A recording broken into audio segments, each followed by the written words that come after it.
Brought to you by V-Guard, co-powered by Sensodyne and Vimal. बोलो जुबां Kesari. Samajwadi party के समर्थक उनसे बात करूं तो वो कहते हैं कम से कम 4 से 5 लाख की लीड है। कैसे देख रहे हैं कि आप लोकसभा फिरोजाबाद मांग रहे थे और पार्टी ने तय किया कि आप मैनपुरी लोकसभा लड़ेंगे। यहाँ पर विकास के नाम पर सिर्फ मूर्तियां लग रही हैं, इसका क्या जवाब देंगे आप? क्या आप तरकीबें अपना रहे हैं जीतने के लिए? मैनपुरी में क्या प्रधानमंत्री नरेंद्र मोदी प्रचार करने आएंगे आपके लिए?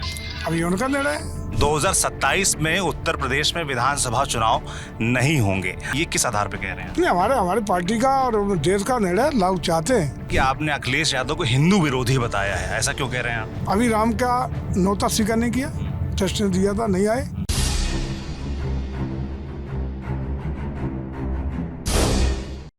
उत्तर प्रदेश की एक और हॉट सीट है मैनपुरी लोकसभा, जहां इस वक्त हम आए हुए हैं, दिन भर से घूम रहे हैं। फिलहाल हमारे साथ उत्तर प्रदेश में विधायक और मंत्री, कैबिनेट मंत्री जयवीर सिंह जी साथ हैं, जो कि यहां पर बीजेपी की तरफ से प्रत्याशी भी हैं। बहुत स्वागत है आपका। वेलकम, आपको भी स्वागत, अभिनंदन जी। हम जितना भी जनता से हमने बात की, लोगों से बात की, तो लोग कह रहे हैं कि पहली बार यहाँ चुनाव होता दिख रहा है। मगर जहाँ समाजवादी पार्टी के समर्थक उनसे बात करूं तो वो कहते हैं कम से कम 4 से 5 लाख की लीड है। कैसे देख रहे हैं इसको? देखिए, मुझे लगता है कि यहाँ की जनता ने एक नारा दिया है कि अभी नहीं तो कभी नहीं। अब सुन भी रहे होंगे सारे लोग, यही इस मन से, मूड से बदलाव का मन बना लिया है। और लोकतंत्र में जब जनमत बन जाता है, जन भावनाएं उमड़ने लगती हैं, तो उसको फिर कोई रोक नहीं पाता। वो आंधी और तूफान में तब्दील होके उसका परिणाम आता ही आता है। इस प्रकार यहाँ लोगों ने इस बार निश्चित रूप से 2 चीज़ें थी। हमेशा कहीं ना कहीं दुविधा में लोग, कुछ जो बीच के लोग थे, यहाँ के आतंक का साया समाजवादी पार्टी का रहा हमेशा जी। जो चाहते थे वो भी डर की वजह से, भय की वजह से बाद में उनको प्रताड़ित करते थे, गुंडे करते थे, मुकदमे लिखवाते थे, तो भयभीत भी रहते थे। तो उस चक्कर में लोग चाहते हुए भी समाजवादी पार्टी के खिलाफ वोट नहीं कर पाते थे। इस बार उनको लगाया कि कोई मजबूत प्रत्याशी जिसके सामने शायद इतना बना रहेगा कि हमारी संरक्षा, सुरक्षा और सम्मान बचाने के लिए वो सक्षम है। तो लोगों को लगा है कि अब इस बार हम लोगों पर गुंडई अपराध करने की स्थिति नहीं होगी। तो लोगों ने इस बार मन बना लिया है कि अब की बार अवसर मिला है और इस अवसर को खोने नहीं देना है। और भावनात्मक रूप से एकदम बुरी तरह वो 12 से 17 का अखिलेश जी के कार्यकाल की वजह से बहुत विरोध में है। क्योंकि सबसे ज़्यादा गुंडई, जमीनों पे कब्जे, चौथ वसूली, महिलाओं का उत्पीड़न। एक गाड़ी निकलती थी 15-17 है, 3 गाड़ियों की फ्लीट 15 राइफल है, 5 गाड़ियों की फ्लीट 20 राइफल है, लेकर के तांडव। और सड़कों पर एक भय बनाने का वातावरण हुआ करता था। भले जिसकी ज़मीन पर चाहे कब्जे कर लिए, मार के थाने में बंद किया। थानेदारों ने नहीं चलाए मैनपुरी में, यहाँ के थाने समाजवादी पार्टी के दलाल किस्म के पालतू अपराधियों ने थाने चलाने का काम किया। जो पिटा वही जेल गया। ये स्थितियाँ झेली हैं। अब वो अपना उनके उद्गार, उनकी भावनाएं, पहली बार उनको अवसर मिला है कि वोट अपने स्वतंत्र रूप से डालने का हक उन्हें मिलेगा। और यही एक कारण है कि अब की जनता सड़क पर उतर आई है। थोड़ा सा मैं आपका सफ़र के बारे में जानना चाहता हूँ, क्योंकि पहली बार इंटरव्यू कर रहा हूँ आपका। आप प्रधान रहे फिरोजाबाद के अपने गांव से, जहां आपका पैतृक गांव है, वहां से, और प्रधान से लेकर विधायक, मंत्री, कैबिनेट मंत्री। तो मैं थोड़ा उस सफ़र के बारे में जानना चाहता हूँ। शुरुआत कैसे हुई राजनीति की? देखिए, हम लोगों की शुरुआत तो कांग्रेस से हुई थी। मैं यूपी यूथ कांग्रेस का उपाध्यक्ष रहा। आप राजनीति में आए कैसे? मतलब कहाँ से ख्याल आया बचपन में मन में, आप प्रधानी का लड़ेंगे, चुनाव लड़ेंगे, ये सब चुनाव की राजनीति? क्या आपके परिवार में पहले कोई राजनीति से था? नहीं, हमारे पिताजी अध्यापक थे, लेकिन उसके बाद भी सामाजिक प्राणी थे वो। समाज का बहुत अच्छा पूरे क्षेत्र में प्रभाव रहता था। लोगों की पंचायत करना, ये करना पूरा अच्छा रहता था उनका। तो प्रेरणा तो वहीं से, वही प्रेरणा स्रोत थे। लेकिन हम लोगों को विभिन्न बहुत छोटी उम्र में, जैसे ही पढ़ के निवृत्त हुए हम लोग, उसका अवसर मिला बलराम सिंह के चुनाव में लीड करने का। बलराम सिंह यहाँ तो बड़े नेता थे उस समय, और मैनपुरी से पार्लियामेंट के मेंबर का चुनाव लड़े थे 84 में, 80-84। उस चुनाव में लीड करने का मौका मिला। और बल्कि घिरोर विधानसभा क्षेत्र की बड़ी जिम्मेदारी प्रभारी के रूप में उन्होंने मुझे दी। और जैसे ही चुनाव खत्म हुआ, वह हम चुनाव जीते। बेस्ट परफॉर्मेंस के आधार पर जिला कांग्रेस कमेटी का जनरल सेक्रेटरी मुझे बनाने का काम किया। शुरुआत वहाँ से हुई। जैसे ही शुरुआत हुई तो सबसे यंग एज का, यूपी का यंगेस्ट मेंबर ऑफ इसके असेंबली का टिकट कांग्रेस का मुझे मिला 91 में। डबल सिंबल हुआ। रघुवीर सिंह यादव यहाँ के सिटिंग मिनिस्टर थे एनडी तिवारी की सरकार में, उनका टिकट कट के मुझे टिकट मिला था। बड़े बूढ़े थे, बुजुर्ग थे, हम लोगों के सम्मानित थे, हमारे पिताजी उनके बहुत अच्छे संबंध थे। अब ताज्जुब करें कि वो जो डबल सिंबल हुआ तो वो अंतोगत हम लोगों ने उनका मतलब बूढ़े बुजुर्ग थे, हमारे पैरों पे हाथ डाल दिया। हम लोगों ने उसको उन टिकट अपना लड़ने से छोड़ के उनको लाया, लेकिन चूँकि डबल सिंबल था तो छाता चुनाव चिन्ह पे वो चुनाव लड़े और वो चुनाव हार गए। 93 फिर मुझे चुनाव में लड़ने का अवसर कांग्रेस ने दिया। अगर उस समय कांग्रेस के मंदिर मस्जिद के विवाद के बाद पहला चुनाव था। उस चुनाव में आगरा मंडल में हाईएस्ट वोट मुझे मिला था। कांग्रेस प्रत्याशियों में चुनाव डिफीट किए थे, लेकिन सबसे ज़्यादा वोट पूरे आगरा मंडल में हमें मिला था। और हमारे बाद दूसरे नंबर पर अशोक यादव जो सिकाबाद से लड़ रहे थे, मिनिस्टर रहे। बस सफ़र की शुरुआत हुई 99 में। मैंने आदरणीय मुलायम सिंह यादव जी के सगे समधी सुल्तान सिंह यादव को हरा के, वो राज्य मंत्री हुआ करते थे जब तक जिला फरीदाबाद इसी का हिस्सा रहा है। बाद में कट के वो मैनपुरी से कुछ पार्ट और कुछ आगरा का पार्ट बन के नया डिस्ट्रिक्ट फरीदाबाद हुआ। जब से जिला बना था तब से वो डिस्ट्रिक्ट कोऑपरेटिव बैंक के लगातार चेयरमैन रहा करते थे। उनको हरा के नहीं, धूल चटा के, उनकी मतलब बुरी तरह हरा के मैं डिस्ट्रिक्ट कोऑपरेटिव बैंक फरीदाबाद का चेयरमैन चुना गया। उसका सफ़र शुरू हुआ, फिर ब्लॉक प्रमुख असेंबली, अभी भी जिला कोऑपरेटिव बैंक का 3 बार मैं चेयरमैन, 2 बार पत्नी और दूसरी बार बड़ा बेटा चेयरमैन है, मतलब रेगुलर। फिर उसके बाद जब हम लोग बीएसपी से 2002 में 2007 में 2 बार विधायक लगातार विधायक रहे, दोनों बार मिनिस्टर रहे, दोनों बार मिनिस्टर रहे। एक बार राज्य मंत्री रहे, दूसरी बार स्वतंत्र प्रभार के हम मिनिस्टर रहे, सिंचाई के, पहली बार हेल्थ के थे। और बीच में आप ताज्जुब करें जितने हमने चुनाव लड़े और कि बहुत ही टिपिकल हम लोगों को हमेशा एक टारगेट दिया गया कठिन चढ़ाइयों का। अभी जो हम लोगों ने जिला पंचायत का चुनाव लड़ा है फरीदाबाद का, 33 में 3 भारतीय जनता पार्टी के इलेक्टेड मेंबर हैं, 21 मेंबर एक समाज के अकेले समाजवादी पार्टी के। हम लोग डिस्ट्रिक्ट कोऑपरेटिव बैंक के रिकॉर्ड मतों से जीत के चेयरमैन। बोर्ड टिप्स भी हम लोगों को पार्टी ने इस बुला करके ये कह के दिया था। तो पश्चिम बंगाल के चुनाव खत्म हुए थे और कौन सा सीट था जहाँ हम जीते, ममता जी को हरा के। एक सीट थी जिसको लेके हमारे एक जीते थे, सरकार उनकी बनी थी, उन्हें वही टिपिकल टिप्स हम दे रहे हैं। यूपी हम पूरी हार जाएं कि फरीदाबाद चाहिए हो, आपसे चाहिए, मेरे चल मिलेगी और उसको चुनाव को हम लोग जीते। यही आज जब समाजवादी पार्टी की अखिलेश जी की सरकार थी तो मेरा जबरदस्त मेरे खिलाफ, बच्चों के खिलाफ, मेरे समर्थकों के खिलाफ जो उत्पीड़न हुआ है भयंकर झेला मैंने। उस समय चुनौती थी पार्टी की कि किसी तरह एक नामांकन ही हो जाए। नामांकन नहीं होने देते पूरे ज़िले में, नामांकन भी हुआ, बहुत बड़ा बवाल है उसमें। करीब 1 महीने की बड़ी कसरत होने के बाद 73 में 9 वोट पे इनको समेट करके हमारी बड़े बेटे की बहू ब्लॉक प्रमुख चुनी गई। ब्लॉक प्रमुख भी अपने क्षेत्र में, आसपास के क्षेत्रों में 20 साल से वही हो रहे हैं जिसको हम चाहते हैं। अच्छा, इसके बाद आप 2 चुनाव जीते, फिर 2 चुनाव आप नहीं जीत पाए। 2022 के चुनाव से ठीक पहले आप बीजेपी ज्वाइन करते हैं। उससे 14 में लास्ट में 14 लास्ट में आपने बीजेपी ज्वाइन कर दी थी। क्या मतलब किससे बात हुई थी, किसके थ्रू एंट्री हुई, क्या विचार आया, बीजेपी में क्यों आया? अभी तो देखिए उस समय तक कम से कम ऐसा लगने लगा कि राष्ट्रवाद के नाम पर एक अच्छा कुछ करेगी पार्टी और राष्ट्रवाद के हिंदुत्व के आधार पर हम लोग कुछ अपने लिए, समाज के लिए, देश के लिए कुछ कर पाएंगे। इधर बीजेपी का भी हम लोगों पर बड़ा दबाव था, हम लोग नहीं किए ज़्यादा प्रयास। उनका भी था कि उनको बहुत मजबूत आदमी नहीं था उनके पास इन जिलों में। उनको लगता था कि लाकू है, मजबूत हैं, लड़ते रहते, सपाते, इनका लंबा संघर्ष है। बहुत संघर्ष हुए हैं, लंबा किस्सा है। ऑलरेडी मुलायम सिंह यादव से खुद संघर्ष हुए, अखिलेश जी से संघर्ष 12-17 के हुए।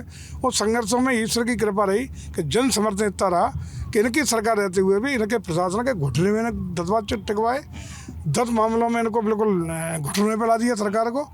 उस वजह से बीजेपी का अगाध विश्वास मेरे ऊपर रहा और हमेशा मेरा वहाँ रहते हुए उन्होंने कहा कि मैनपुरी पे बुला के उन्होंने कहा कि मैनपुरी हम लगातार हार रहे हैं नए प्रसीवन के बाद, कभी जीते नहीं थे।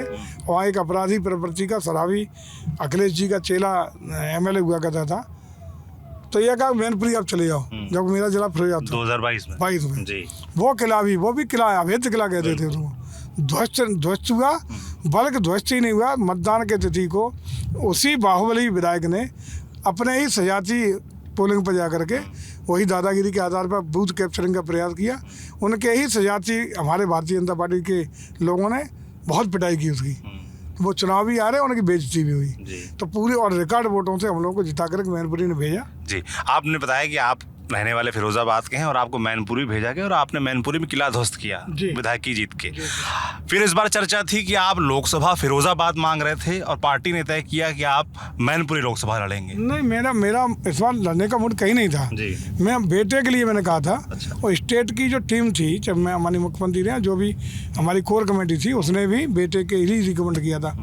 वहाँ केंद्रीय संसदीय दल की बैठक हुई तो उन्होंने शीर्ष नेतृत्व ने कहा कि नहीं हम जयवीर सिंह से बात करेंगे और आप इस सीट को छोड़िए, उनसे बात करके मैनपुरी उनको ले जाएंगे। लास्ट में स्वयं माननीय राष्ट्रीय अध्यक्ष जी का बुलावा आया, खुद ही उन्होंने फ़ोन किया, अगले सिटिंग हुई, बहुत सारी चर्चा हुई और जो राष्ट्रीय नेतृत्व का निर्णय है उसको स्वीकार किया। ये तमाम जानकार ये भी कह रहे हैं कि टफ सीट है, चैलेंजिंग सीट है और बीजेपी कभी भी यहाँ लोकसभा चुनाव नहीं जीती है। लंबे समय से आप देखिए 1996 के बाद से लगातार यादव परिवार का इस सीट पर कब्जा है। पिछला चुनाव जो उपचुनाव था उसमें 2 लाख से ज़्यादा वोटों से जीती थी। मुलायम सिंह हालांकि 94,000 वोटों से 2019 में जीते थे। तो ऐसे में जो वोट का डिफरेंस है और जिस तरह की समाजवादी पार्टी प्रचार कर रही है कि 4 से 5 लाख वोटों जीतेंगे, कितनी बड़ी चुनौती, क्या आप तरकीबें अपना रहे हैं जीतने के लिए? देखिए, चुनौती को स्वीकार करने में मुझे बहुत आनंद आता है। जितना भी टफ टिप्स हैं या कठिन चढ़ाइयाँ हैं, उसको चढ़ने का शौक हमेशा रहा है और ईश्वर की बड़ा अनुकंपा मेरे ऊपर। जब जितनी कठिन लड़ाई हुई है, सफलता जयवीर सिंह यादव में रही है। यह चुनाव कोई अब चुनौती नहीं बचा है। अब तक का जो जनता का रुझान, आप दिन भर रहे नहीं होंगे, किसी भी दिन आप अपनी टीम भेजिए, जनता में जो जज्बा है, इसमें जोश है, उत्साह है, जय कर रही, कोई निकलती नहीं थी की वजह से। घरों से निकल के जिस गांव में जाते सब लोग सड़क पे आकर के घरों से निकल के स्वागत सम्मान ये करने का काम करते हैं। जनता ने ये चुनाव अपने हाथ में ले लिया है, कोई चुनौती नहीं। 100% आप नोट करके रखिए, कमल खिलेगा, भगवा लहराएगा। आदरणीय मोदी जी की, आदरणीय योगी जी की, दोनों की नीतियों, रीतियों, कार्यक्रमों के लिए, गरीब कल्याण के कार्यों के लिए, मोदी जी के भारत के बढ़ते हुए प्रभाव, भारत की बढ़ती हुई अर्थव्यवस्था, भारत की बढ़ती हुई ताकत और इन 10 साल में रिकॉर्ड किए गए कार्यों के लिए, इंफ्रास्ट्रक्चर डेवलपमेंट हो, गरीब कल्याण हो, देश की बढ़ती हुई साख हो, विश्व पटल पर भारत का बढ़ता हुआ सम्मान हो, भारत को विश्व गुरु बनाने का सपना हो, 47 तक विकासशील भारत से विकसित भारत बनाने का एक संकल्प हो। इसके साथ जो विश्वास जनता का इस समय आदरणीय मोदी जी के लिए और उत्तर प्रदेश में लॉ एंड ऑर्डर को लेकर, और उत्तर प्रदेश को दंगा मुक्त बना के निवेश का वातावरण बनाने के लिए जो उत्तर प्रदेश की साख बनी है, इसका जनता बहुत स्वागत कर रही है। उन नीतियों के आधार पर जनता का आज ऐसा लग रहा है कि पूरा का पूरा आशीर्वाद मिलेगा। आपके 2 बयान भी खूब वायरल हो रहा है, मैं इस बीच देख रहा हूँ। एक तो बयान आपका जो आपने अभी मैंने सुना जनसभा में भी दिया कि 2027 में उत्तर प्रदेश में विधानसभा चुनाव नहीं होंगे। आप कह रहे हैं कि सीधा 2029 में होंगे। आप 1 नेशन 1 इलेक्शन की बात कर रहे हैं, तो क्या ये बात आप, क्योंकि अभी तो सिर्फ सिफारिशें आई हैं सामने, अभी इसमें कोई कॉन्क्रीट तो हुआ नहीं, ये किस आधार पर कह रहे हैं? नहीं, हमारे पार्टी का और देश का निर्णय लागू चाहते हैं, सारे लोगों का मन है। सारे लोगों की, बल्कि विभिन्न जिलों की संसदीय जो टीम बनी हमारी, उसने सभी दलों से वार्ता की। ज़्यादातर राजनीतिक दलों ने राय एक देश एक चुनाव के पक्ष में दी है और उसमें सारी रिपोर्ट भी आ चुकी है किस तरह क्या होगा। और मैं समझता हूँ कि जब सारे पार्टियों का राजनीतिक निर्णय है, सारे राजनीतिक दल चाहते हैं कि एक देश एक चुनाव है, तो उसको लागू करने में कोई दिक्कत नहीं होने वाली। इसलिए हम कहते हैं कि अगला चुनाव नया परसीमन भी ड्यू हो रहा है, उसका नए एक देश एक चुनाव के साथ यदि होगा तो उसमें जो संस्तुतियाँ हैं उस आधार पर संभावना है कि उत्तर प्रदेश का चुनाव भी अगली लोकसभा के साथ होगा। जी, दूसरा बयान आपका वायरल है कि आपने अखिलेश यादव को हिंदू विरोधी बताया है, ऐसा क्यों कह रहे हैं आप? इसलिए इसमें तो कोई प्रमाणित करना ही नहीं है। देखिए, अखिलेश यादव जी ने अभी राम का नौता स्वीकार नहीं किया, टेस्ट ने दिया था, नहीं आए। जब इनकी सरकार रही, उन्होंने कहा बाद में जाऊंगा परिवार के साथ, अभी तक तो नहीं गए। लेकिन उस अवसर पे ऐसी क्या नफरत थी कि जाना चाहिए था, नहीं गए। दूसरा, जब ये रहे तो पूरे कांवड़ यात्रा पर प्रतिबंध लगा दिया, कब्रिस्तानों की बाउंड्री हुई शुरू, हिंदुओं के जो भी पर्यटन स्थल थे, तीर्थ स्थल थे, उनके डेवलपमेंट को रोक दिया गया। यही नहीं, एक उदाहरण आपको बताएं, ये अपने जात के भी नहीं हुए। सायापुर में इनके सरकार में एक दंगा हुआ, हिंदू मुस्लिम गोलियां चली, बवाल हुआ। केवल तुष्टीकरण की राजनीति के कारण मुसलमानों को गलत तरीके से जेल भिजवाने का काम अखिलेश जी ने किया, केवल तुष्टीकरण के कारण। इससे ज़्यादा क्या सबूत हो सकते हैं? इससे ज़्यादा सारी नीतियाँ सारे कार्यक्रम केवल और केवल तुष्टीकरण के आधार पर, केवल इनका वोट खतरे में न पड़ जाए। अरे वो तब छोड़िए, अब हिंदू विरोधी। आज देख लीजिए, अभी ईद का त्यौहार था, अखिलेश जी सेवैयाँ खा रहे थे, ईद की मुबारकबाद दे रहे थे। ठीक 2 दिन बाद रामनवमी का त्यौहार था, ट्वीट भी नहीं किया, कम से कम बधाई तो दे देते। ठीक है, आप मुस्लिम, हम नहीं कहते, हम सभी धर्मों का आदर करते हैं। मुस्लिमों को ईद की सेवैयाँ खाओ, कोई एतराज़ नहीं। आप मुस्लिमों को वोट मांग रहे हैं क्षेत्र में? हाँ, हमें मिल रहे हैं, मुस्लिमों को वोट मिल रहा है। अच्छा, आप दिन में दिखाइए बहुत दाढ़ी वाले कितने बड़ी मीटिंग में आते हैं और दाढ़ी वाले कितना समर्थन कर रहे हैं, दिखाएंगे आपको। क्योंकि हम सभी धर्मों का आदर करते हैं, लेकिन तुष्टीकरण किसी का नहीं करते। अखिलेश जी ने ट्वीट किया, सेवैयाँ खाई, मुबारकबाद दिया अपना ट्वीट करके, लेकिन हिंदुओं से इतनी नफरत हो गई थी कि मुस्लिम नाराज न हो जाए। तो हिंदुओं का त्यौहार रामनवमी, राम का पवित्र त्यौहार, माँ दुर्गा का पवित्र त्यौहार, शक्ति का पूजन का त्यौहार, एक ट्वीट करके बधाई तो दे सकते, तो वो भी नहीं दी। मैनपुरी के कुछ लोग मुझे मिले, वो कह रहे थे कि मैनपुरी में जब से समाजवादी पार्टी का शासन गया है, सरकार गई एक तरीके से, तब से यहाँ का विकास रुक गया है। और उन्होंने एक आरोप और लगाया कि यहाँ पर विकास के नाम पर सिर्फ मूर्तियाँ लग रही हैं। इसका क्या जवाब देंगे आप? मैं समझता हूँ कि मैनपुरी में मूर्तियाँ लगी हैं, हर महापुरुष की मूर्तियाँ आप देखिएगा, वो हर समाज की, SC BC जो भी महापुरुष किसी समाज के, उनकी मूर्तियाँ हैं। भव्यता दिव्यता देने का काम हुआ है। मैनपुरी का मेडिकल कॉलेज स्वीकृत हुआ है, 760 करोड़ रुपए थे। अकेला 22 किलोमीटर का बाईपास स्वीकृत हुआ है। 64 करोड़ रुपए से मेरे विभाग ने एक कल्चरल सेंटर, म्यूजियम और ऑडिटोरियम, अब देख के आइएगा कभी, CDO कार्यालय के बराबर में 37 बीघे ज़मीन में, जिसके पहली किस्त के रूप में 64 करोड़ रुपए में दिया है, वो काम चल रहा है। डेवलपमेंट के जितने काम हो सकते हैं, मैं एक किताब आपको दूंगा जो मैंने श्वेत पत्र अपना जारी किया है मैनपुरी के लिए, अपना विधानसभा के लिए। विधानसभा, अपने विधानसभा, चूँकि MLA था, तो अपने विधानसभा मैंने क्या किया है, श्वेत पत्र जनता को मैंने जारी किया है। चाहे PWD की विभिन्न योजना, भारत सरकार की, प्रदेश सरकार की, या अपने विभाग की, निजी की, कितने काम कराए, सुन के आप ताज्जुब करेंगे। इतनी मोटी रिपोर्ट है, आपको दूंगा, ताकि जनता खुद उसका असेसमेंट करे, उसको देखे, उसका अवलोकन करे, उसको अपना निर्णय ले। कभी पारदर्शिता रखते हैं जयवीर सिंह। मैनपुरी का डेवलपमेंट जबरदस्त हुआ है और आगे और तेज़ी से बढ़ने जा रहा है। हमने केंद्रीय विद्यालय की बात हो, यहाँ का रेलवे स्टेशन का आधुनिकीकरण हो, सारी इन 2 सालों में मैनपुरी का चेहरा और मोहरा बदलने का प्रयास हुआ है। मैनपुरी में क्या प्रधानमंत्री नरेंद्र मोदी प्रचार करने आएंगे आपके लिए? अभी उनका निर्णय है। आपने डिमांड ना, डिमांड मेरी है, डिमांड है और अंडर कंसिडरेशन भी है। ये तो उधर से आने का होगा तो स्वागत मैनपुरी करेगी। मैनपुरी उनके स्वागत के लिए आतुर है, प्रधानमंत्री के लिए सुनने के लिए आतुर है। जी, आखिरी सवाल मेरा, अगर आप लोकसभा चुनाव जीतते हैं, मैनपुरी के सांसद बनते हैं, तो ऐसे में क्या आपकी प्रायोरिटी होगी मैनपुरी लोकसभा के लिए? अभी आप विधायक हैं, कल को सांसद होंगे, तो क्या बड़े 5 काम आप चाहेंगे बताना मैनपुरी की जनता के लिए जो आप कराएंगे? मैनपुरी की जनता को निर्भयता के साथ हर समाज को जीने का, न्याय देने का प्रयास। नंबर 2, विकास, मैनपुरी का संपूर्ण विकास। यह तो हिंदुस्तान का ग्रोथ इंजन यूपी बनने को तैयार है, तो मैनपुरी को भी यूपी के ग्रोथ इंजन में जोड़ने का काम करेंगे। और उस ग्रोथ इंजन के लिए संपूर्ण विकास की, नियोजित विकास की प्लानिंग के तहत हम लोग योजना बनाएंगे, उसको करेंगे। मैनपुरी का जो भी ट्रेडिशनल हमारा बेरोजगार है, उसको रोजगार के अवसर दिलाने के लिए यह हम लोग कोई न कोई प्रयास करेंगे, बड़ा उद्योग के लिए, कि यहाँ एक स्थापित हो, जिससे तमाम बेरोजगारों को रोजी रोटी का अवसर मिला और यहाँ का इकोनॉमिकल स्टेटस भी बदले। हम समझते हैं कि मैनपुरी नया मैनपुरी बनेगा, अच्छे वातावरण का मैनपुरी बनेगा, हर समाज को न्याय मिले, विकास मिले, एक शांतिप्रिय वातावरण हो, या भय मुक्त वातावरण बने, यूपी विकसित मैनपुरी बने। इस तरह के कार्य करने का हम लोगों का प्रयास रहेगा, जिसमें सभी वर्ग धर्म, सबका साथ, सबका विकास के नारे के तहत मैनपुरी को भी आदरणीय मोदी जी के साथ जोड़ने का काम करेंगे। बहुत बहुत धन्यवाद। तो ये थे जयवीर सिंह जी, जो कि मैनपुरी से भारतीय जनता पार्टी की लोकसभा के प्रत्याशी हैं। ये बातचीत आपको कैसी लगी हमें कमेंट बॉक्स में लिखकर ज़रूर बताएं। बाकी देखते रहिए TV9 डिजिटल। शुक्रिया।